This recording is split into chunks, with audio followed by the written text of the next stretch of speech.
உற்றிருக்க நினைப்பதுவே அல்லாமல் வேறொன்றறியேன் பராபரமே. மார்கழி மாதத்திற்கு உண்டான பலாபலன்களை பற்றி பார்க்க போகிறோம்.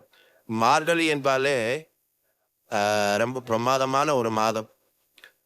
வைஷ்ணவர்களுக்கு ரொம்ப ரொம்ப பிரமாதமான மாதம். திருப்பதி எல்லாம் போனீங்கன்னா கூறி கொண்டாட்டம். அது என்ன அது, அதாவது விஷ்ணு பகவானை எப்படியெல்லாம் ரசிக்க முடியுமோ, கொண்டாட முடியுமோ, அன்பு காட்ட முடியுமோ, காதலிக்க முடியுமோ, இப்படிப்பட்ட பல ரூபங்களில் ரொம்ப சிறப்பாக கொண்டாடுகிற மாதமாக மார்கழி. ஆனால் தான் சொன்னார் பகவான் கிருஷ்ணர், மாதங்களில் நான் மார்கழி என்று சொல்லிவிட்டு சென்றார். மார்கழி மாதம் ஒவ்வொரு நாளும் மிக புனிதமான மாதமாக இருக்கிறதுனால நீங்களும் இந்த மார்கழி மாதத்திலே கண்டிப்பாக அந்த கிருஷ்ண பகவானுடைய கண்ணனுடைய அருள் பெற்று பவிழ்ச்சியாக வாழணும் என்று சொல்லிவிட்டு, கிரக நிலைகள் அப்படின்னு பார்த்தீங்கன்னா பகை கிரகங்களோட பார்வை இருந்தாலும் கூட அந்த பகை கிரகங்களோட பார்வையை நன்மையை கொடுக்கக்கூடிய அமைப்பு அப்படிங்கிறதும் இருக்கு. அந்த வகையில இந்த மாசத்துக்கு உண்டான கிரக நிலைகள்னு பார்த்தீங்கன்னா, கிரகங்களோட ராஜா சூரியன் தனுசு ராசியில குரு பகவானோட வீட்டுல இருக்காரு. செவ்வாய் கடகராசியில நீசம் அடைஞ்சு வக்கரம் அடைஞ்சு இருக்கார். சுக்கிர பகவான் மகர ராசியில இருக்காரு. 15ஆம் தேதி கும்பராசி போறாரு. புதன் விருச்சிக ராசியில இருக்காரு. 17ஆம் தேதி தனுசு ராசி போறாரு. குரு பகவான் ரிஷபத்துல வக்கரம். சனி பகவான் கும்பத்துல ஆட்சி. ராகு மீனத்திலையும் கேது கன்னியிலின்னா இருக்காங்க. இதுதான் இந்த மாசத்தோட கிரக அமைப்புகள் அப்படிங்கிறது. இதுல கடகத்துல இருக்கிற செவ்வாய் கும்பத்துல இருக்கிற சனியை பார்க்கிறார். இது ஒரு பகை கிரகங்களோட பார்வை அப்படிங்கிறது. அதோட இல்லாம செவ்வாய் மகரத்துல இருக்கிற சுக்கிரனை 15ஆம் தேதி வரைக்கும் பார்க்கிறாரு. அதன் பிறகு கும்பத்துக்கு சுக்கிரன் 15 தேதிக்கு பிறகு போயும் கூட சுக்கிரனை பார்க்கிறாரு. செவ்வாய்க்கு சுக்கிரன்கிற ஒரு பகை கிரகம் இருந்தாலும் கூட சுக்கிரமங்கிற யோகம் அப்படிங்கிற ஒரு அற்புதமான யோகம் ஏற்படுது. அதாவது செவ்வாயோட பார்வை பட்டு சுக்கிர பகவான் மங்கள யோகம் அடைகிறார். அசுர குரு அப்படிங்கிற ஒரு தேவகுரு மாதிரி செயல்பட போறார். மங்கள யோகம் அப்படிங்கிறத அறிஞ்சதால இந்த அமைப்பு உங்களோட ராசிக்கு என்ன பலன் கொடுக்க போகுது அப்படிங்கிறத பார்க்கணும். கும்பராசினியர்களை மார்கழி மாதத்தில் கும்பராசினியர்களை பொறுத்தளவு ஒரே ஒரு செய்தி தான் நீ முதல்ல பதிய வைக்கணும். யாரையும் பாய்ச்சிக்க வேண்டாம், யாருடையும் போட்டிக்கு போக வேண்டாம், யாரையும் குறை சொல்ல வேண்டாம், யார் பின்னாடி போக வேண்டாம், யாரையும் நம்ப வேண்டாம். அப்புறம் கடைசியா நீ இப்படி பண்ணிட்டாங்கன்னா அப்படி பண்ணிட்டாங்கன்னு வருத்தப்படவும் வேண்டாம்.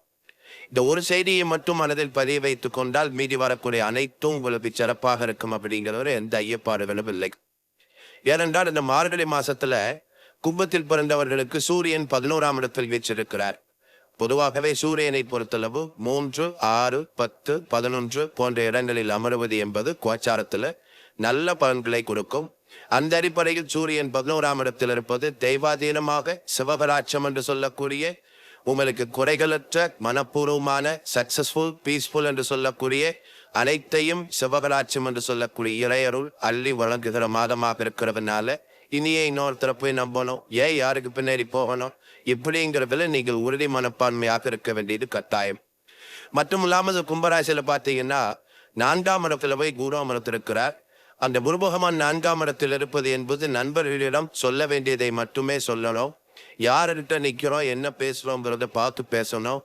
உங்களை திட்டம் போட்டே யாராவது 2 பேரும் குறை சொல்ல ஆரம்பிப்பாங்க. மன வருத்தப்படுகின்ற நிலைகளுக்கு தள்ளி விடுவாங்க. நீ என்ன உழைத்தாலும் உங்களுடைய பேர் அங்கே எடுபடலைங்கிற சிந்தனைகள் வரும். நம்பி வேலை செஞ்சிருப்பீங்க, என்ன இப்படி பண்ணிட்டீங்களேன்னு கேட்பாங்க. நல்லது பண்ணிருப்பீங்களே இது 10ஆவதும்பாங்க. இப்படிப்பட்ட ஒரு இடக்கு மடக்கான குழப்பங்கள் ஏற்படுவதற்கான காரணங்கள் இந்த மார்கழியிலே கும்பத்தில் பிறந்தவர்களுக்கு நிறைய இருக்கிறதுனால நீங்க உங்க வேலையை பாருங்க. செஞ்சு முடிச்சதுக்கு அப்புறம் பேசாம வீட்டுக்கு போங்க. நடக்கிறது நடக்கட்டும், கிடைக்கிறது கிடைக்கட்டும் இப்படிங்கிற நோக்கத்துக்கு போனீங்கன்னா நிம்மதி மிச்சமாக இருக்கும். அதே போல சுக்கிரன் 12ஆம் இடத்தில் அமர்கிறார். பொதுவாகவே கும்பத்தில் பிறந்தவர்களுக்கு 12ஆம் இடத்துல சுக்கிரன் அமர்வது என்பது நம்ம நல்ல இயல்பான ஒரு நல்ல முன்னேற்றத்தை கொடுக்கும்.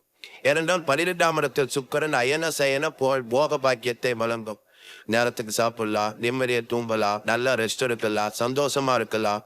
கணவன் மனைவி குடும்ப உறவுகள் பிள்ளைகளின் ஊடாக வரக்கூடிய நல்ல செய்திகள், வெளிநாட்டு பயணங்கள், தூரதேசத்து பயணங்கள், ராத்திரி பயணங்கள் இப்படி நிறைய விஷயங்கள்ல இந்த சுக்கிரனை பொறுத்தளவு உங்களுக்கு அள்ளி வளர்ந்து காத்து கொண்டிருக்கிறார். அது மட்டுமல்ல, நல்ல சம்பவங்கள், நல்ல செய்திகள், நல்ல தகவல்கள் இப்படிப்பட்ட தன்மைகளை சுக்கிரன் மூலமாக நீங்கள் பெற்றுக்கொள்ள முடியும். அப்ப சுக்கிரன் யாருன்னு கேட்டீங்கன்னா, ஆண்களாக இருந்தால் நீங்கள் பழகுகின்ற பெண்கள் மூலமாக அல்ல நீங்கள் வேலை செய்கின்ற கம்பெனிகள் மூலமாக, மேல் அதிகாரிகளின் மூலமாக, அரசாங்கத்தின் மூலமாக, இப்படியெல்லாம் உங்களுக்கு வரவேண்டிய வந்து சேர வேண்டிய ஒரு பெயர் புகழ் பாராட்டுக்கள் இவைகள் எல்லாம் உங்களுக்கு கும்பத்தில் பிறந்தவர்களுக்கு மார்கழியிலே கண்டிப்பாக கிடைக்கும். இல்ல ராகு பகவான் 2ஆம் இடத்தில் அமர்ந்திருக்கிறார், இதை போய் சொல்லியிருக்க கூடாது, சொல்லிட்டேன் என்ன பண்றது, இப்படிங்கிற மாதிரியான பேச்சாற்றல்கள் வெளியில வந்து விடும். அப்ப நம்ம இப்படி பேசுறது கிடையாது, பேசின ஆள் இல்லையே, அதுக்கப்புறம் தான் உங்களுக்கு புரியும், ஆமா நான் தப்பா சொல்லிட்டேன் இப்படிங்கிற மாதிரி தெரியும். இதனால என்ன ஆகும் கேட்டீங்கன்னா, உட்குடும்ப வாழ்க்கையில சில தர்க்கவாதங்கள் தகராறுகள் நடைபெறுவதற்கு வாய்ப்புகள் உண்டு. 2ஆம் இடம் என்று எடுத்துக்கொண்டாலே தனம் குடும்பம் வாக்கு. அப்ப தனஸ்தானம் என்றால் பைசா, குடும்பம் என்றால் கணவன் மனைவி குழந்தைகள் குடும்பம். இந்த மாதிரி அம்சங்கள் எல்லாத்திலையுமே கொஞ்சம் கவனமா நடந்துக்கணும் அப்படிங்கிற மாதிரி நீங்கள் அதை கொஞ்சம் புரிஞ்சுக்கணும். அதவர் கேது பகவான் உங்களுக்கு 8ஆம் இடத்தில் அமர்ந்திருக்கிறார். இந்த கேது 8ஆம் இடத்தில் இருக்கிறது ஒரு பெரிய தவறுன்னு சொல்ல மாட்டேன். அவர் கொஞ்சம் மன உறுதியை லைட்டா ஆட்டி பார்ப்பாரு.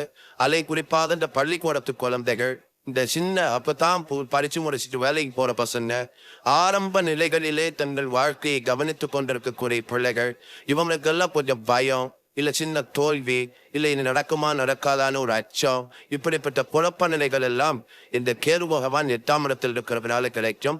இன்னும் சில குடும்பங்கள்ல பாத்தீங்கன்னா வீட்டுல வயசானவங்க இருந்தா அவங்களோட உடல்நிலைகள்ல கொஞ்சம் கவனம் எடுத்துக்கணும்.